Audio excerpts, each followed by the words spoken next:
कि वैसे तो मैं 19 साल की उम्र से ब्लड डोनेट करता हुआ आ रहा हूँ, लेकिन 5 साल पहले कोविड के टाइम पे जर्नी शुरू हुई कि थैलेसीमिया बीमारी के बारे में पहली बार मुझे पता चला। या कितने आपके सामने सरकमस्टांसिस क्रिएट हुए ऐसे कि जब आपको बहुत सारे ब्लड यूनिट्स चाहिए थे और आपके साथ कौन उस वक्त खड़ा था या आपको क्या मतलब महसूस कर रहे थे आप उस समय? बहुत सारे ब्लड यूनिट्स तो डेली चाहिए थे, आज भी चाहिए।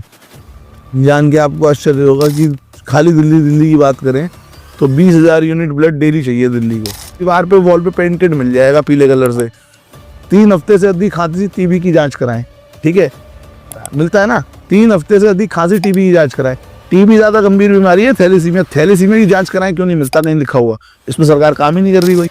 दिल्ली के अंदर ले लीजिए आप, बहुत बड़े बड़े इवेंट्स हो रहे हैं। श्याम बाबा के इवेंट्स हैं और हमारे रामलीला के इवेंट्स हैं और स्पोर्ट्स इवेंट्स हैं, स्टेज शो होते हैं बड़े बड़े सेलिब्रिटीज़ के। कहीं कोई सिंगल बैनर नहीं होता ब्लड डोनेशन को लेके। क्या यहाँ पे भी एडवर्टीजमेंट का होना चाहिए? ये जाते थे, कार्ड दिखाते थे कि ब्लड डोनेट करके आ रहे हैं या जा रहे हैं, तो यही चलता था। तो बहुत बार ऐसा हुआ है कि किसी बच्चे को ब्लड चाहिए, किसी को ब्लड चाहिए, और उसको ऐसा भी हुआ है कि अरेंज कराने में ना 5-7-10 दिन का समय लग गया जब तक मेरे को डोनर अरेंज हुआ, और 10 दिन बाद मैं उसको कॉल कर रहा हूँ तो पता लग रहा है कि वो तो बच्चा बचा ही नहीं। नमस्ते दोस्तों, स्वागत है आपका पॉडकास्ट विद अंकित के फर्स्ट एपिसोड में। और आप देखेंगे आज हमारे साथ हैं एक ऐसे इंसान जो कि ना केवल दिल्ली के अंदर बल्कि पूरे भारत में अपने नाम से ही नहीं अपने काम से जाने जाते हैं। दोस्तों, मैं बताना चाहता हूं उनका मिशन केवल ब्लड डोनेट करना ही नहीं बल्कि जिंदगियां बचाना है। तो आइए मिलते हैं हमारे मित्र mister Vipin Garg, the one and only blood man of Delhi. तो विपिन जी, कैसे हैं आप? बहुत बढ़िया, और बहुत बहुत धन्यवाद आपका इस पॉडकास्ट में इनवाइट करने के लिए। तो विपिन जी, बहुत लोगों का सवाल है, सब जानना चाहते हैं कि आपको ब्लड मैन ऑफ दिल्ली के नाम से जानते हैं सभी। आपको ब्लड मैन ऑफ दिल्ली क्यों कहा जाता है और इसके पीछे क्या मिशन है आपका? ब्लड मैन ऑफ दिल्ली तो आप जैसे अंकित भाई दोस्तों ने नाम ये देना शुरू किया था, और धीरे धीरे विख्यात हो गया कि अब सब लोग उसी नाम से जानते हैं, सोशल मीडिया पे भी उसी नाम से जानते हैं। तो ये जर्नी जो शुरू हुई थी कि वैसे तो मैं 19 साल की उम्र से ब्लड डोनेट करता हुआ आ रहा हूँ, लेकिन 5 साल पहले कोविड के टाइम पे जर्नी शुरू हुई कि थैलेसीमिया बीमारी के बारे में पहली बार मुझे पता चला कि भाई ये थैलेसीमिया बीमारी कितनी विकट रूप ले चुकी है हिंदुस्तान में, और कितने सारे पेशेंट्स हैं, और कितने सारे लोगों की जान ब्लड ना मिलने की वजह से जा रही है।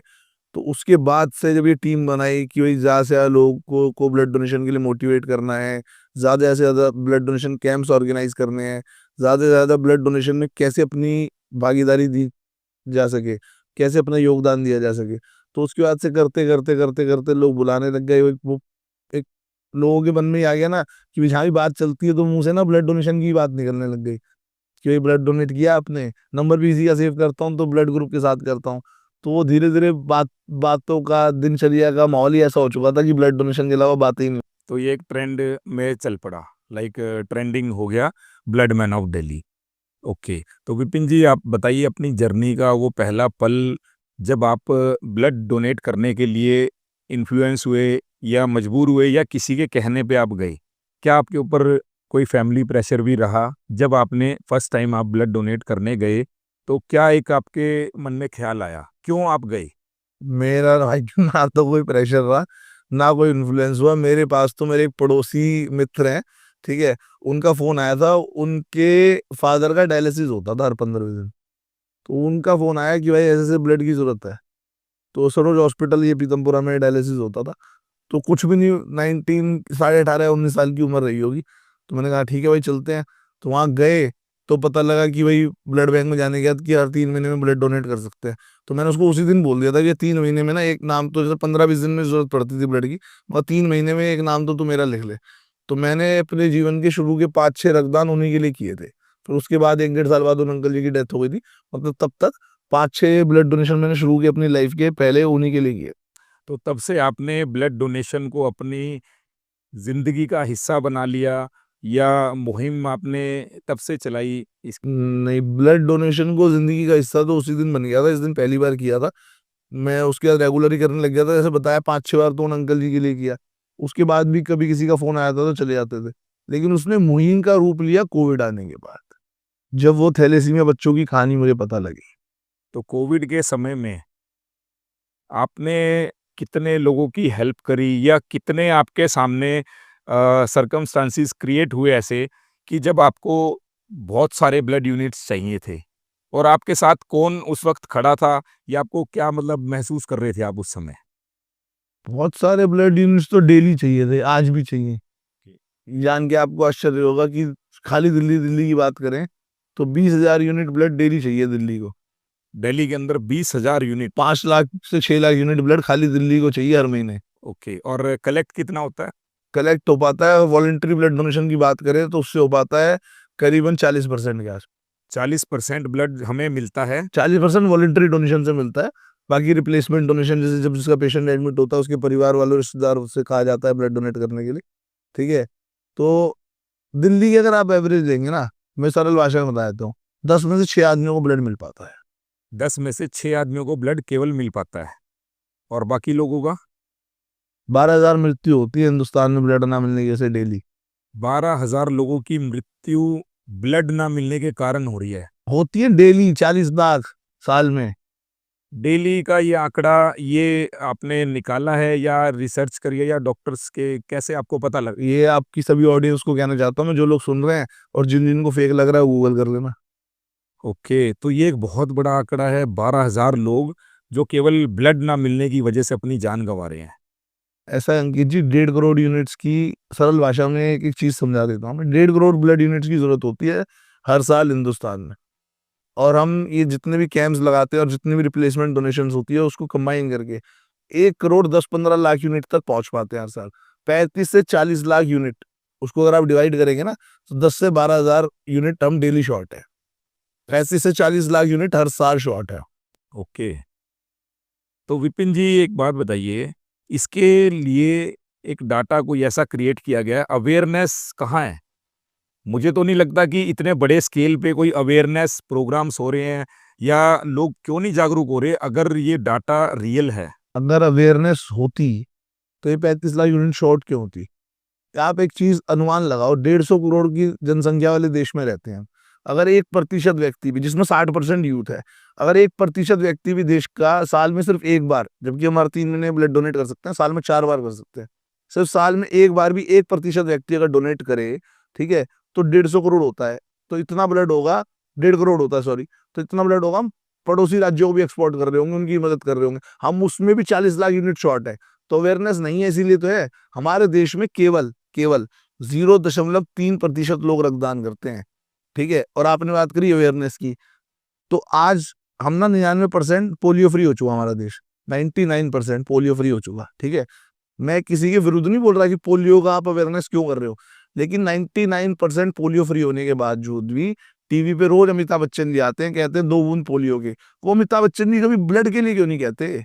ठीक है, सड़क पे निकलो, आप यहाँ से निकल जाओ सड़क पे, ठीक है, हर दूसरे रेड लाइट पे आपको ना दीवार पे वॉल पे पेंटेड मिल जाएगा पीले कलर से, 3 हफ्ते से अधिक खांसी टीबी की जांच कराएं। ठीक है, तो मिलता है ना, 3 हफ्ते से अधिक खांसी टीबी की जांच कराएं। टीबी ज्यादा गंभीर बीमारी है, थैलेसीमिया, थैलेसीमिया की जांच कराएं, क्यों नहीं मिलता? कहीं लिखा हुआ? इसमें सरकार काम ही नहीं कर रही कोई। आज तक मैंने तो किसी अमिताभ बच्चन को, किसी सेलिब्रिटी को नहीं देखा बोलते हुए ब्लड डोनेट। और अक्सर हम देखते आ रहे हैं कि सेलिब्रिटीज गुटखे की ऐड में मिलेंगे, बड़े बड़े सेलिब्रिटीज, तो इनके ऊपर क्या कोई प्रेशर या किसी तरीके का बैन नहीं लगाया जा सकता? इनको ये बोला नहीं जा सकता कि भाई आप लोग क्यों नहीं अवेयर कर रहे? जैसे कि सेलिब्रिटीज को इस देश में एक, भगवान तो नहीं कहूँगा बट लेकिन एक बहुत बड़ा एक चेहरा, रोल मॉडल माना जाता है, तो क्यों ये लोग अवेयरनेस नहीं कर पा रहे? नहीं कर पा रहे हैं, सबके दिल की बात है, क्यों नहीं करते हैं? तो ये भी एक बहुत बड़ा क्वेश्चन मार्क है दोस्तों, कि सेलिब्रिटी फेसेस जो रोल मॉडल कहे जाते हैं, अक्सर बड़े बड़े बैनर्स पे गुटखे की ऐड में आते हैं या अन्य प्रोडक्ट्स की ऐड में आ जाते हैं, और लेकिन एक्चुअल जो ज़रूरत है हमारे देश के अंदर उन एड्स के अंदर नहीं दिखते। तो विपिन जी एक बात बताइए कि हर रोज़ आपने बताया हिंदुस्तान के अंदर 12,000 लोगों की जान जा रही है ब्लड ना मिलने के कारण। ठीक है, इसकी अवेयरनेस की बहुत ज़्यादा कमी है, राइट? अब अगर हम इसका अवेयरनेस कैंपेन किस किस तरीके से चला सकते हैं कि जिससे ज़्यादा से ज़्यादा लोग जागरूक हों? क्या ये कैंपेन बसेस में लग सकता है, स्कूल, कॉलेजेस, कैंपस या अन्य इवेंट्स? और आप देख रहे हैं जैसे दिल्ली के अंदर ले लीजिए आप, बहुत बड़े-बड़े इवेंट्स हो रहे हैं। श्याम बाबा के इवेंट्स हैं और हमारे रामलीला के इवेंट्स हैं और स्पोर्ट्स इवेंट्स हैं, स्टेज शो होते हैं बड़े-बड़े सेलिब्रिटीज़ के। कहीं कोई सिंगल बैनर नहीं होता ब्लड डोनेशन को लेके। क्या यहाँ पे भी एडवर्टाइज़मेंट का होना चाहिए? ऐसे है अंकित जी, देखो मैं पर्सनल लेवल पे बात करूँ तो मैं तो 5 साल से कैंपेन चला ही रहा हूँ। मेरा प्रतिदिन एक-एक पल कैंपेन ही है, क्योंकि मैं जिससे भी जहाँ भी मिलता हूँ ना, तो मैं ब्लड डोनेशन की ही बात करता हूँ। ये जो आपने पहला सवाल भी आपका था ब्लड मैन ऑफ दिल्ली क्यों कहने लग जाए, तो मेरे को खाली ब्लड मैन ऑफ दिल्ली नहीं कहते लोग, खून पिशाचू, ड्रैकुला, मेरे कई मित्र हैं जिनके फ़ोन में नंबर इस नाम से सेव है। हाँ, तो कहते हैं ऐसे, ठीक है? तो मेरा हर पल ही वो ब्लड डोनेशन कैंपेन ही है। मैं भी आपके साथ यहाँ बैठा हूँ तो मेरा वो भी मिशन नहीं है कि भाई ज़्यादा से ज़्यादा जागरूकता लाई जा सके। तो ये भी कैंपेन ही चल रहा है कि ब्लड डोनेशन के लिए कैंपेनिंग कैसे करी जा सके। लेकिन हकीकत जो है ना, वो हकीकत एक स्टूडियो में बैठने और हकीकत में बहुत ज़मीन आसमान का फ़र्क है। हकीकत ये है कि जो देखा जाता है और मैंने खुद देखा है कि ब्लड की ज़रूरत पड़ने पर अपने पिताजी के लिए, अपनी माँ के लिए, अपनी बीवी के लिए खुद व्यक्ति रक्तदान नहीं कर रहा होता। उसको क्या कैंपेन चलाऊँ उसके अंदर? उसको उसको कैसे जागरूक करूँ? जागरूक करने के जितने प्रयास होते हैं वो करते हैं। ऐसा नहीं है फिर उसके बाद भी नहीं करता। लेकिन 50% लोगों को, 40% लोगों को समझ में आती है। उस टाइम भी उनकी कोशिश ये होती है, मैं किसी संपर्क से, ठीक है? किसी अपनी अप्रोच से, ठीक है? किसी अपनी रिश्तेदारी के माध्यम से, किसी लिंक से ब्लड का जुगाड़ कर लूँ। इंतज़ाम में नहीं, जुगाड़ कर लूँ। अरे क्या किसी व्यक्ति की जान बचाई जा सके। किसी व्यक्ति की नहीं, अपने परिवार के लिए जुगाड़ कर लूँ। तो तेरे शरीर में भगवान ने फैक्ट्री लगाई है, जुगाड़ तो उस चीज़ का किया जाता है ना, जो चीज़ नहीं हो तुम्हारे पास। ब्लड दे वहाँ पे, नहीं। अपनी बीवी, अपनी माँ के लिए भी लोग ब्लड देने को तैयार नहीं होते। डराते हैं लोग कि भई मुझे कुछ ना हो जाए, बाकी सामने वाला बचे ना बचे लेकिन मेरी जान। उनकी मंशा जुगाड़ करने की रहती है। ओके। तो विपिन जी इसको हम एक चीज़ कहना चाहूँगा मैं कि अगर हम क्यों ना ब्लड डोनेशन करने के फ़ायदे बताएँ, जागरूकता के लिए कि ब्लड डोनेट करने से ना केवल सामने वाले की जान बचाई जा रही है, हमारे को क्या बेनिफिट है अगर मैं ब्लड यूनिट डोनेट करता हूँ अपना ब्लड, तो मुझे उससे क्या फ़ायदा है? क्या पता इससे लोगों की आँखें खुल। इतने फ़ायदे हैं कि उँगलियों में नहीं गिनाए जा सकेंगे। इतने फ़ायदे हैं। ब्लड डोनेशन करने से सबसे बड़े फ़ायदे से मैं शुरू कर देता हूँ। 85 से 90% कैंसर का और हार्ट अटैक का खतरा कम हो जाता है। जब आप रेगुलर ब्लड डोनेट करते हो, कोलेस्ट्रॉल आपका कभी नहीं बढ़ेगा। बीपी, शुगर इन जैसी बीमारियों में सहायक होता है। रेगुलर ब्लड डोनेट करते हो, आयरन ओवरलोड नहीं होता आपकी बॉडी में, ऑर्गन फेलियर के खतरे से बचते हो। ऐसे अनेकों फ़ायदे हैं। 1 यूनिट ब्लड डोनेट करने से 500 या 600 कैलोरी लूज़ होती है आपकी बॉडी में से, घटती है, जो करीबन-करीबन 3-4 दिन जिम करोगे ना उसके बराबर होती है। ठीक है? तो ब्लड डोनेशन करने के एक नहीं अनेक फ़ायदे हैं और सिर्फ़ फ़ायदे समझाने से नहीं, जो ब्लड डोनेशन के मिथ लोगों ने फैलाए हुए हैं ना समाज में, सोसाइटी में, वो दूर करने से ये समस्या दूर होएगी। फ़ायदे तो बताने ही हैं, साथ में जो मिथ बनाए हुए हैं, ब्लड डोनेट करने में 1 घंटे का समय लगता है, 3 मिनट लगती है, 3 मिनट। कितनी मिनट? जब आपकी बॉडी में निडल प्रिक होती है ना और उससे निडल निकलने का ब्लड डोनेशन करने में 2.5 से 3 मिनट का समय लगता है। दूसरा मिथ है कि ब्लड डोनेट करने में दर्द होता है। एक चींटी काटती है ना चींटी, ठीक है? उतनी 1 सेकंड का दर्द होता है, वो निडल लगती है। उसके बाद उस 3 मिनट की प्रक्रिया में कोई दर्द नहीं होता दोबारा, ठीक है? ये जो मिथ हैं, जो ये फैलाए गए हैं, ये दूर करने हैं, ब्लड डोनेशन के फ़ायदे समझाने हैं। उसके बावजूद भी कितने लोग समझते हैं, नहीं समझते, वो आपके मेरे हाथ में नहीं है। लेकिन ये एक काम है, जो हर व्यक्ति को अपनी सामाजिक ज़िम्मेदारी समझते हुए, सोशल रिस्पॉन्सिबिलिटी समझते हुए करना चाहिए। तो अभी जैसा लास्ट में पिछले 15 दिन के अंदर काफ़ी न्यूज़ वायरल हो रही थी, कोई फ़ेमस एक्ट्रेस थी जिनकी हार्ट फेलियर के कारण या हार्ट अटैक के कारण मृत्यु हो गई।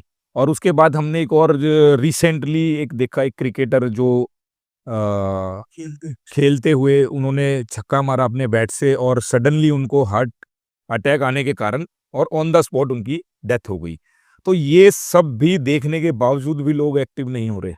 अपने शरीर को लेके अपनी चिंता नहीं कर रहे, अपने परिवार की चिंता नहीं कर रहे कि हमें कुछ हो गया तो हमारे परिवार को कौन देखेगा? और हमारे परिवार को भी हो सकता है कुछ ना कुछ।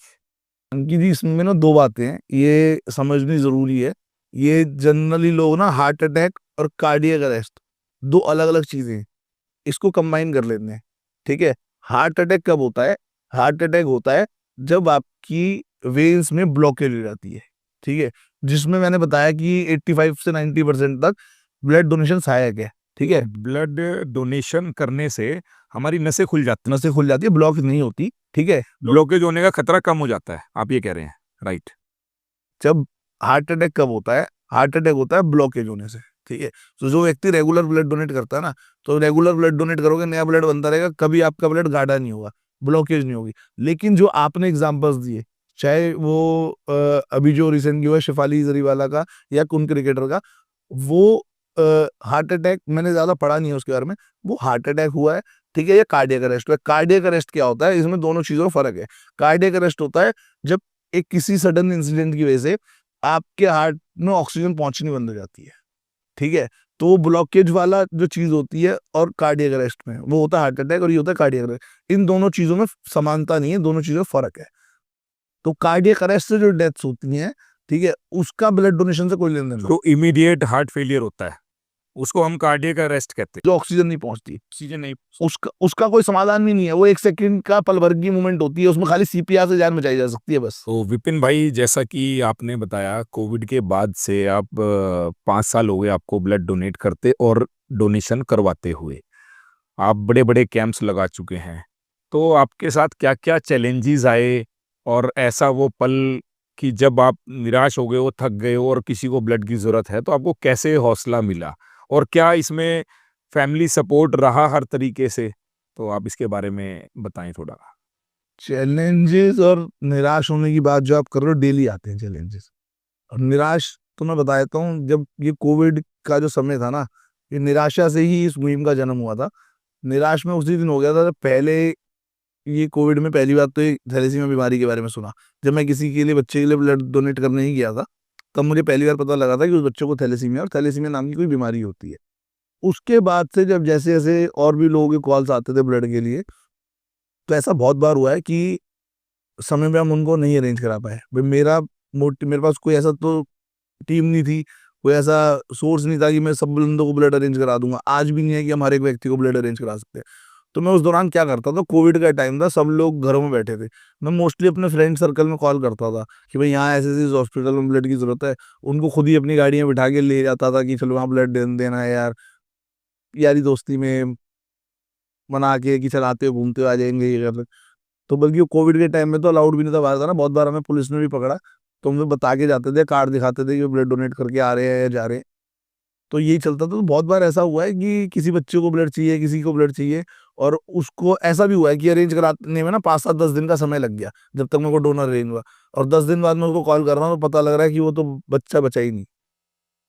जब तक हमने उसके लिए ब्लड की व्यवस्था करने की कोशिश करी या करी, तो तब तक वो जा चुका था।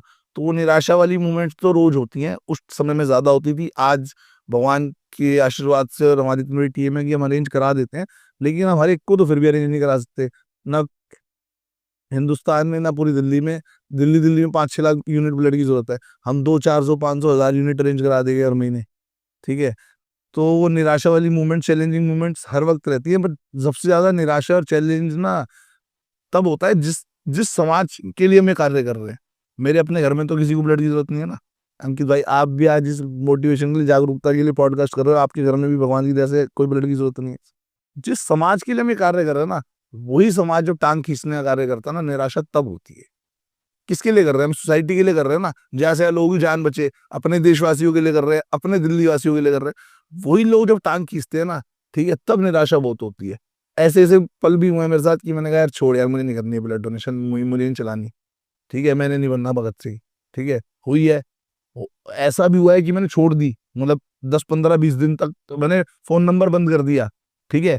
तो विपिन भाई, जैसे कि निराश हो जाते हो कभी कभी, और कईयों को समय पर ब्लड ना मिलने के कारण, जो मुझे लगता है कि आपको बहुत सी बातें भी सुननी पड़ती होंगी, तो उस केस में निराश भी हो जाते होगे, तो आप वापसी कैसे करते हैं? दोबारा कैसे उठते हैं कि भई नहीं, मुझे अब वापसी उठना है अपने लिए, अपने देश के लिए? ऐसा है अंकित भैया, मैं इस हद तक भी निराश हुआ हूँ लोगों की बातें सुन के। क्यों क्यों बातें सुन के? कि यार जिस समाज के लिए कर रहे हैं वही लोग, जैसे पहले ही बताया, टांग खींचते हैं। और मतलब ना, पता नहीं मुझे यहाँ ऐसा कहना चाहिए या नहीं, कि खुद कुछ करना नहीं और दूसरा कोई कार्य कर रहा है उसको करने नहीं देना, वो वाली मानसिकता है शायद लोगों की। और ऐसा भी हुआ है मेरे साथ कि मैं इस हद तक भी टूट गया था एक बार, शायद पिछले वर्ष की बात है, कि मैंने अपना फोन नंबर ही बंद कर दिया है, 4-5 दिन स्विच ऑफ। ठीक है, कि मुझे यार ये ब्लड डोनेशन में पढ़ना ही नहीं। मैंने इस हद तक मन बना लिया था कि मैं अपनी सिम तोड़ के फेंक दूंगा। ठीक है, इस हद तक मन बना लिया था कि मैं ये सिम विम तोड़ के फेंक दूंगा, क्योंकि इस नंबर पे तो फोन आएंगे आएंगे लोगों के ब्लड के लिए। और मैं अपना कोई अपना दिन से अपना घर परिवार ग्रस्त परिवार चलाऊंगा, अपने 2 पैसे कमाऊंगा, बच्चों के लिए, बीवी के लिए, सब कुछ त्याग के इसमें लगाऊं। फिर वही ना, वहीं से कहानी शुरू होती है। फिर वो जिन बच्चों को, थैलेसीमिया पीड़ित बच्चों को जान गंवाते हुए देखा है ना कोविड में, आप यकीन नहीं करेंगे, आपको लगेगा बनावटी बात बोल रहा हूँ। उन बच्चों की आत्माएं, उन बच्चों के वो शब्द मेरे आज भी सपनों में आते हैं, जो उन बच्चों से एक अंदरूनी, किसी को बोल के या कहीं लिखित में या कहीं अनाउंस करके वादा नहीं किया था। उन बच्चों को एक अंदरूनी वायदा किया था मैंने, अपने आप से वायदा किया था कोविड के टाइम में, कि मेरा पूरा जीवन, पूरा देह, पूरे शरीर की खून की बूंद बूंद, ठीक है, और अपना एक एक पल अपने समय का, अपना पूरा जीवन जिसे कहते हैं, मैंने अपने आप से वादा किया था कि भाई मैं उस इस जीवन को इस तरीके से जीने में लगाऊंगा कि ज्यादा से ज्यादा उन थैलेसीमिक बच्चों की मदद कर सकूं, किसी थैलेसीमिक पीड़ित बच्चे की खून की कमी से जान ना जाए। तो निराश तो मैं बहुत हुआ हूँ, 10-5 बार ऐसा भी हुआ कि बिल्कुल मन टूट गया हो। ठीक है, लेकिन वो बच्चों से किया हुआ जो वायदा है ना, वो 2 घंटे में याद आ जाए, 20 दिन में याद आ जाए, वो जो वायदा याद आता है, वो बच्चों की आवाजें सपनों में आती हैं, फिर वापस आना पड़ जाता है। ओके, तो विपिन जी, ये बहुत एक इमोशनल कहानी है।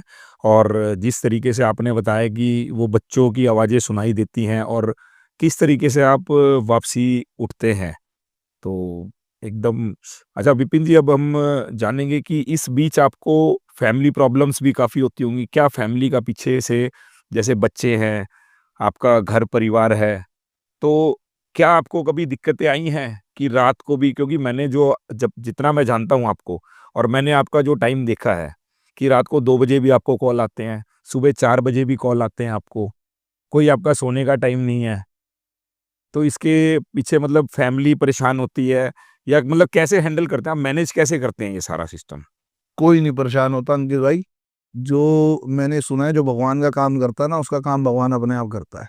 ठीक है, तो मेरी फैमिली, अगर मैं आज ये कहूँ यहाँ बैठ के कि उन लोगों को दिक्कत होती है, बिल्कुल होती थी शुरू में। किसके घर में नहीं होगी? आप ये सब काम धंधा बिजनेस बंद करके ये सब सबको होगी, होती थी, बिल्कुल होती थी। अब उन्होंने भी अपने मन को मना लिया है।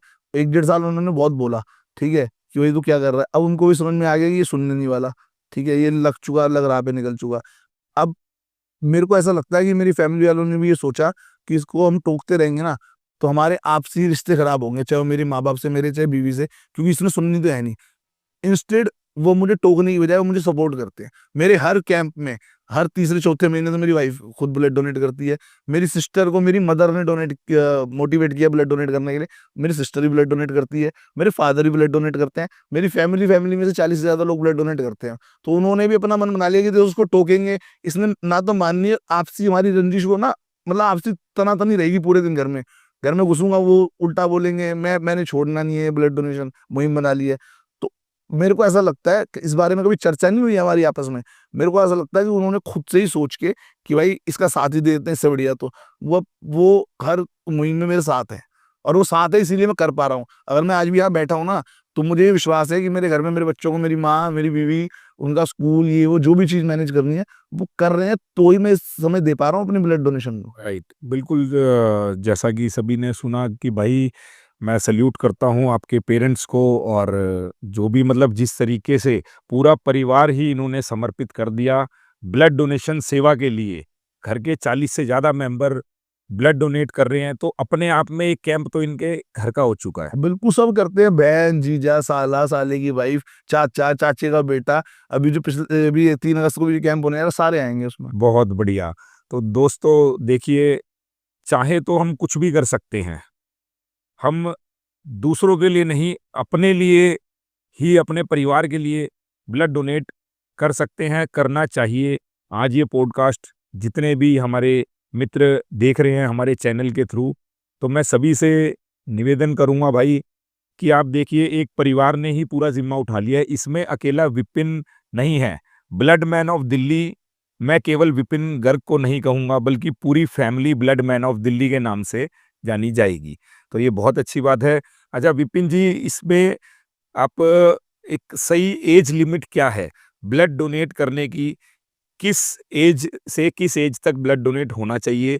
और इसका वेट का भी कुछ रहता है कि भाई इतने वेट तक का बहुत बहुत सारी चीजें रहती हैं अंकित जी। 18 साल से 65 साल तक की आयु का व्यक्ति ना, 18 से 65 के बीच का, फ्रॉम 18 टू 65, कोई भी स्वस्थ व्यक्ति जिसका वेट 50 kg से ऊपर है, वो ब्लड डोनेट कर सकता है। और उसके अलावा भी कुछ चीजें रहती हैं, जैसे भाई 24 आवर्स पहले आपने कोई मेडिसिन ली होनी चाहिए।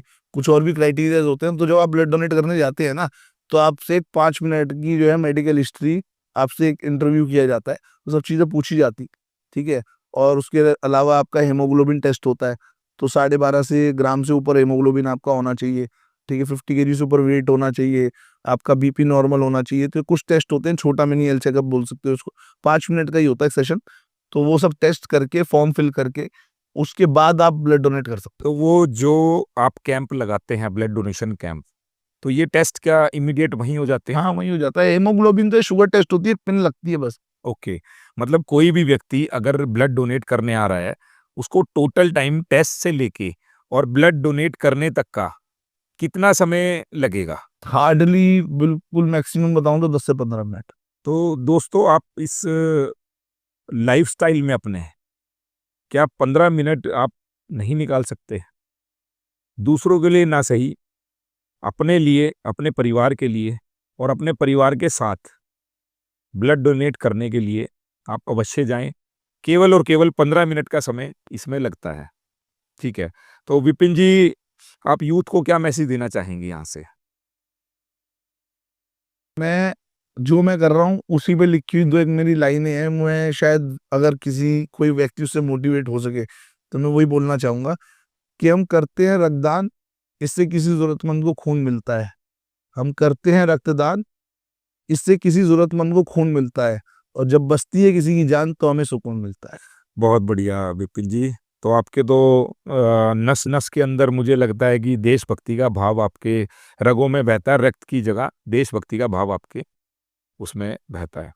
तो एक चीज़ और हम कहना चाहेंगे विपिन जी कि ब्लड डोनेशन कैंप आप लास्ट आपने जो ब्लड डोनेशन कैंप आयोजन किया, वो किस लेवल तक का था? मतलब मेरे कहने का मतलब है कि कितने लोगों ने उसमें योगदान दिया? और अब जो आप आने वाले समय में ब्लड डोनेशन कैंप लगा रहे हैं, उसके बारे में भी आप जानकारी दीजिए। ब्लड डोनेशन कैंप तो अंकित जी, जितना मुझे याद है ना, 250 के करीबन हम आयोजित कर चुके हैं पिछले 4.5-5 साल में। 250 ब्लड कैंप आप अकेले आयोजित कर अकेले नहीं, हमारी पूरी टीम अपनी मिलके। टीम के साथ? और उसमें से एक पिछले साल बहुत बड़ा कैंप भी आयोजित किया था रोहिणी में, जिसमें एक ही दिन, एक ही छत के नीचे, एक ही दिन में 1132 लोगों ने रक्तदान किया था। और इस साल भी, अभी आने वाली 3 अगस्त को, बत्रा 10 जैपनीज पार्क में हम एक भव्य विशाल, मतलब मैं एक कह सकता हूँ उसको कि रक्तदानियों का महाकुंभ होगा वो। जैसे इस साल एक महाकुंभ हमने देखा, ठीक है, ऐसा ही एक रक्तदानियों का महाकुंभ पूरा हिंदुस्तान देखेगा। हिंदुस्तान का सबसे बड़ा कैंप होगा वो। क्योंकि उसमें मेरा अनुमान है, हमारी पूरी टीम का प्रयास है कि 2000 से अधिक लोग एक ही दिन, एक ही छत के नीचे रक्तदान करें। तो मैं 3 से 4 हजार लोग वहां रक्तदान करने पहुंचेंगे, इस मंशा के साथ, इस भावना के साथ। तो उस कैंपेनिंग को हम लीड कर रहे हैं। और पूर्ण विश्वास है कि 2000 से ऊपर रक्तदान वहाँ होगा। वहाँ खुद बहुत बड़े बड़े अतिथिगण पहुंच रहे हैं। खुद हमारी दिल्ली की मुख्यमंत्री रेखा रेखा गुप्ता गुप्ता जी भी वहाँ पधार रही हैं एज चीफ गेस्ट। और बहुत सारे डिग्निटरीज लोग पहुंच रहे हैं, बहुत सारे आईएएस ऑफिसर्स, आईपीएस ऑफिसर्स, खेल जगत के लोग, राजनीतिक जगत के लोग, हर तबका, स्टूडेंट्स, इन्फ्लुएंसर्स, हर व्यक्ति वहाँ रक्तदान करने पहुंच रहा है। मतलब कि जो आप ये मेगा ब्लड डोनेशन कैंप आपने बताया अभी कि 3 अगस्त को आप कर रहे हैं बत्रा 10 जापानी पार्क में, ये एक ऐसा एक इवेंट रहने वाला है जहाँ पे खेल जगत से लेके पॉलिटिशियन से लेके और अपने आर्मी और ये ऑफिसर ग्रेड से लेके स्टूडेंट से लेके, मतलब हर जगह इसकी चर्चा है। ओके, ये बहुत अच्छी बात है। तो इस कैंप से दोस्तों एक मैं कह रहा हूँ एक नया जन्म होगा कि जितने भी डोनर्स हैं क्या आपको लगता है ऐसा कि वो आगे और भी मोटिवेट करेंगे लोगों को? अगर एक ही स्थान पे 2000 या 2500 लोग आप बता रहे हैं कि ब्लड डोनेट करेंगे, तो वहाँ से एक नई आंधी चलेगी। मैं अंकित जी एक सवाल पूछता हूँ आपसे। ऐसा तो हो नहीं सकता कि आपने मेरे से मिलने से पहले या जब से भी हम मिले हैं हमारा इंट्रो आपसी इंट्रो हुआ उससे पहले कभी ब्लड डोनेशन के बारे में नहीं सुना था, ब्लड डोनेशन कैंप कोई नहीं देखा था? ऐसा तो नहीं संभव। ब्लड डोनेशन कैंप कहीं ना कहीं आपने भी हो सकता है आयोजित करे होंगे, या आपने कहीं ना कहीं देखे होंगे या कभी गए भी होंगे।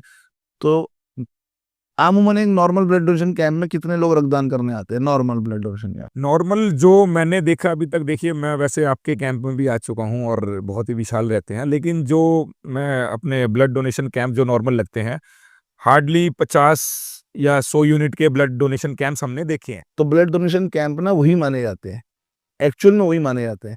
ये इतना भव्य रूप से इसको आयोजित करना, ठीक है, उसका प्रयास ही इसलिए है कि जो एक धारणा बन चुकी है ना, देखो मैं आपको एक अलग तरीके से समझाता हूँ। अगर हम बात करते हैं रोहिणी में किसी सावरिया टेंट, सेठी टेंट, जेएमडी टेंट, यहाँ किसी कीर्तन का आयोजन हो रहा है, तो हम अपने माइंड में अपने आप ही आ जाता है 4-5 हजार लोग आने वाले हैं। ठीक है, एक है ना कि वो कीर्तन की जो छाप है वो हमारे दिमाग में ऐसे 4-5 हजार लोग आ रहे हैं। ब्लड डोनेशन कैंप की छाप क्या है हमारे दिमाग में? वो 40-50 लोग होंगे। ब्लड डोनेशन कैंप की छाप ऐसी बनानी है, अगली बार कभी ब्लड डोनेशन कैंप आप सुनोगे ना, तो आपको 50 यूनिट वाला याद नहीं आना चाहिए, आपको ये याद आना चाहिए।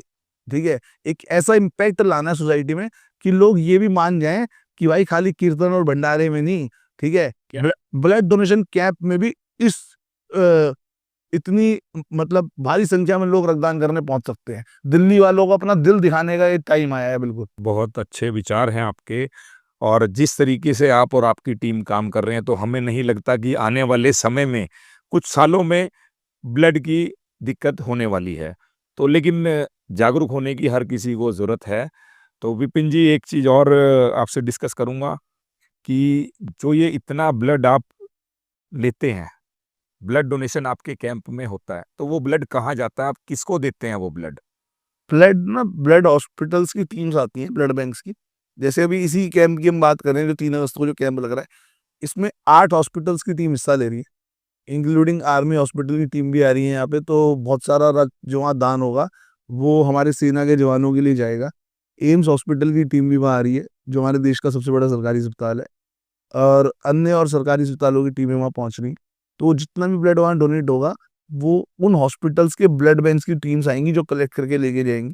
ठीक है, फिर उनको वो अपने स्टोरेज सेंटर में स्टोर करते हैं। पहले उससे पहले टेस्टिंग होती है उसके ऊपर अनेकों प्रकार की। तो उसके बाद फिर जैसे जैसे मरीजों को उनके हॉस्पिटल्स में जरूरत होती है, उनको ब्लड इशू किया जाता है। ओके, मतलब आपका जो ब्लड डोनेशन कैंप है, जो भी ब्लड यूनिट्स इसमें इकट्ठे किए जाएँगे, वो केवल और केवल गवर्नमेंट हॉस्पिटल्स के ब्लड बैंक्स को ही जाएगा, या फिर अपने जो सेना की, जो हमारे देश की आर्मी है, आर्मी को जाएगा? तो ये बहुत अच्छी बात है दोस्तों। कोई भी एक यूनिट आपका, जो आप रक्तदान करेंगे, वो बेचा नहीं जाएगा, सबसे बड़ी बात। तो विपिन भाई, आप यंग जनरेशन को क्या मैसेज देना चाहेंगे? कैसे मोटिवेट करेंगे उनको ब्लड डोनेट करने के लिए? ब्लड डोनेशन से क्या क्या फायदे होते हैं वो हम बता चुके। ठीक है, ब्लड डोनेशन करना हमारी खुद सोशल सोशल रिस्पॉन्सिबिलिटी है। ठीक है, जैसे हमारी और अन्य मोरल और सोशल रिस्पॉन्सिबिलिटीज है ना, जिनका हम निर्वहन करते हैं, तो ऐसी भी एक सोशल रिस्पॉन्सिबिलिटी है, क्योंकि इसका कोई विकल्प नहीं है।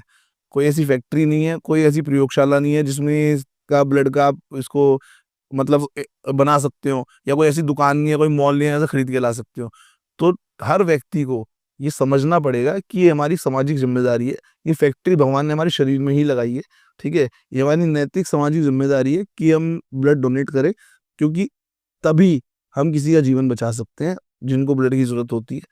तो मैं ज़्यादा से ज़्यादा लोगों को, चाहे वो यूथ हो चाहे कोई भी लोग हो, ठीक है, मैं यही कहना चाहूँगा कि भाइयों, ब्लड डोनेट करना, आप दूसरे का जीवन तो बचाते ही हो, साथ में अपने शरीर के लिए 50 से ज़्यादा किस्म की अच्छी चीज़ें करते हो, अपने शरीर को फ़ायदा पहुँचाते हो। और इसीलिए रक्तदान को महादान कहा जाता है, क्योंकि ये एक ऐसा दान है जो जीवन बचाता है। जीवन में जाता है। इसका कोई रंग नहीं होता, इसका केवल एक ही रंग होता है। और Vipin ji, one word in for blood donation. Blood donation saves lifes. Save life. Okay. Biggest motivation line in one word. Biggest motivation line, आपकी एक बूंद, या ये भी कह सकते हैं आपकी 10 मिनट और किसी के लिए पूरा जीवन। बहुत बढ़िया। आपके 10 मिनट और किसी के लिए पूरा जीवन, ये बहुत अच्छी लाइन है। और क्योंकि ये ना, ये हकीकत है। आपकी 10 मिनट का सवाल है, किसी और के लिए, किसी परिवार के लिए पूरा जीवन का सवाल है। तो आप अगर 10 मिनट वो निकाल सकते हैं तो शायद आप किसी के पूरे जीवन को बचा सकते हैं। तो विपिन जी, हमने जैसा कि आपके लास्ट कैंप में भी देखा था, चंडीगढ़ से एयरफोर्स ऑफिसर आते हैं जो कि कारगिल वॉर में अपनी दोनों टांगे गंवा चुके हैं, लेकिन उसके बावजूद भी वो ब्लड डोनेट करने और मोटिवेट करने के लिए कैंप के अंदर आ रहे हैं। क्या वो 3 अगस्त को भी आ रहे हैं? बिल्कुल, जिनकी बात आप कर रहे हो मैं बता देता हूँ। उनका नाम है संजीव गोयल जी, और एयरफोर्स से रिटायर्ड हैं। बिल्कुल, कारगिल वॉर में भी उन्होंने अपनी अहम भूमिका निभाई है, और फिलहाल चंडीगढ़ रहते हैं। मेरे ख्याल 56-57 साल उनकी उम्र होगी, और वो 74 बार रक्तदान कर चुके हैं। और आने वाली इस 3 अगस्त को अपना 75th ब्लड डोनेशन करने वो चंडीगढ़ से स्पेशली दिल्ली पहुंच रहे हैं। पिछले साल भी आए थे, मेरे घर पे ही रुके थे। और अब आप एक चीज सोचिए, वो चंडीगढ़ में क्या ब्लड बैंक नहीं है? समझो जिसको रक्तदान ही करना है, किसी की जान ही बचानी हो, चंडीगढ़ में नहीं कर सकता। स्पेशली इनका पर्पस यही है कि मैं दिल्ली आऊं, इतने बड़े ब्लड डोनेशन कैंप की शोभा बढ़ाऊं, और ज्यादा से ज्यादा लोगों को जागरूक कर सकूं कि मैं दोनों टांगे नहीं होने के बावजूद, 56 साल की उम्र में होने के बावजूद, अगर रक्तदान कर सकता हूं, तो जो लोग स्वस्थ है, और उनके लिए मैसेज है, ठीक है, जो फिट फाइन है, जो हमारा यूथ है, वो क्यों नहीं कर सकते, वो क्यों घबराते? यही उनका मोटिव है कि इसी कारण से वो दिल्ली आ रहे हैं इस कैंप की शोभा बढ़ाने। और खाली संजीव गोयल जी नहीं, ऐसे हमारे बहुत सारे रक्तवीर योद्धा हैं। एक हमारे डेविड बिंडोंसा जी हैं, जो मुंबई रहते हैं। आप बिलीव नहीं करोगे, मैंने उनको ना, मुझे डेट भी याद है, मैंने उनको फोन किया 8 जून को, पिछले महीने 8 जून को, कि डेविड जी मैं चाहता हूँ इस कैंप में आप भी रौनक लगाएं, चार चांद लगाएं, और आप भी पधारें। ठीक है, 536 बार रक्तदान कर चुके हो, 536 बार। ठीक है, एज कितनी है उनकी? 51 साल। 51 साल। 536 बार, क्योंकि वो प्लेटलेट्स भी बहुत डोनेट कर चुके हैं। के तो मैंने उनसे स्पेशली याद रखा, मैं डेविड जी मैं चाहता हूँ इस कैंप में आप जरूर हिस्सा ले। तो देखो, कोई भी व्यक्ति ना इतनी दूर से आता है, खर्चा भी होता है, ऑफिस से छुट्टी भी लेनी पड़ती है, तो बहुत सारे कठिनाइयां होती हैं। उसके बावजूद भी उन्होंने मुझसे वादा किया कि विपिन भाई चलो, आप इतने प्रेम आदर से बुला रहे हो, मैं जरूर पहुंचूंगा। 8 जून को फोन किया है, मैं वो स्क्रीनशॉट भी आपको दूंगा, आप से निवेदन भी करूंगा कि इस पॉडकास्ट में आप वो दिखाएं। 9 जून को उन्होंने व्हाट्सएप पे मुझे टिकट व्हाट्सएप की हुई है, ये लो जी टिकट करा ली है मुंबई से दिल्ली की। आज जून की शाम को फोन किया है, 9 जून को उन्होंने टिकट व्हाट्सएप कर दी मुझे कि भाई विपिन भाई आपने इतने प्रेम से बुलाया, मैं जरूर आ रहा हूँ। तो ये एक गर्व का पल होगा दोस्तों कि आपको ऐसे ऐसे रक्तवीर योद्धा यहाँ पे देखने को मिलेंगे एक ही स्थान पर, दिल्ली बत्रा टेंट जापानी पार्क में 3 अगस्त को। तो वो आता है ना कि चूक ना जाना। एक हमने बहुत जगह जाते हैं, हम जैसे सालासर जाते हुए आता है चूक ना जाना। तो हम इसमें 2 लाइन अपनी ऐड करेंगे कि चूक ना जाना, ब्लड डोनेशन कैंप में जरूर आना। तो साथियों, ये कैंप बहुत ही अद्भुत होने वाला है, एक नई आंधी लेके आने वाला है ये कैंप। तो ये जो आपने बात कही ना अंकित भाई, कि चूक ना जाना, और क्या कहा, ब्लड चूक ना जाना, ब्लड डोनेशन कैंप में जरूर आना। फिर एक लाइन मैं भी कह देता हूँ इस बात पे। जो जिस विषय से पूरी कन्वर्सेशन स्टार्ट हुई थी, कि ब्लड डोनेट करने से क्या क्या फायदे होते हैं, तो सबसे महत्वपूर्ण फायदा जिस पे हमारी बहुत देर चर्चा हुई, कि हार्ट अटैक का खतरा बहुत कम होता है। तो उसी बात पे एक लाइन मैंने बनाई थी, मैं वो भी कहना चाहता हूँ कि रेगुलर ब्लड डोनेट करने से कम होता है जान का खतरा। रेगुलर ब्लड डोनेट करने से कम होता है जान का खतरा। और इस बार जहां ब्लड कैंप लग रहा है उस टेंट का नाम है बतरा। अरे क्या बात है, अभी आपने तो बत्रा टेंट को ही फेमस कर दिया इस कैंप के द्वारा। तो बहुत अच्छी बात है ये, देखिए होना चाहिए। जो भी इस कैंप के अंदर कैंप आयोजक हैं या जो भी सहयोग कर रहे हैं, तो ये भी अपने आप में एक बहुत बड़ा सहयोग है। तो दोस्तों, आप देख रहे थे कि आज का हमारा पॉडकास्ट बहुत ही बेहतरीन रहा, जिसके ऊपर मेन विषयों पर चर्चा हुई ब्लड डोनेशन कैंप को लेकर। और इसमें हमारे साथ थे आज के हमारे motivational speaker, blood man of Delhi mister Vipin Garg. तो सभी से मैं निवेदन करूंगा कि 3 अगस्त को होने वाले मेगा ब्लड डोनेशन कैंप में आप अवश्य आएँ, अपनी फैमिली के साथ, अपने फ्रेंड्स के साथ। और इसी तरीके की आगे भी चर्चा होती रहेगी दोस्तों। आगे मिलेंगे आपसे नए नए मोटिवेशनल स्पीकर्स के साथ और नए नए इरादों के साथ। आपके सामने पॉडकास्ट विद अंकित में। धन्यवाद दोस्तों।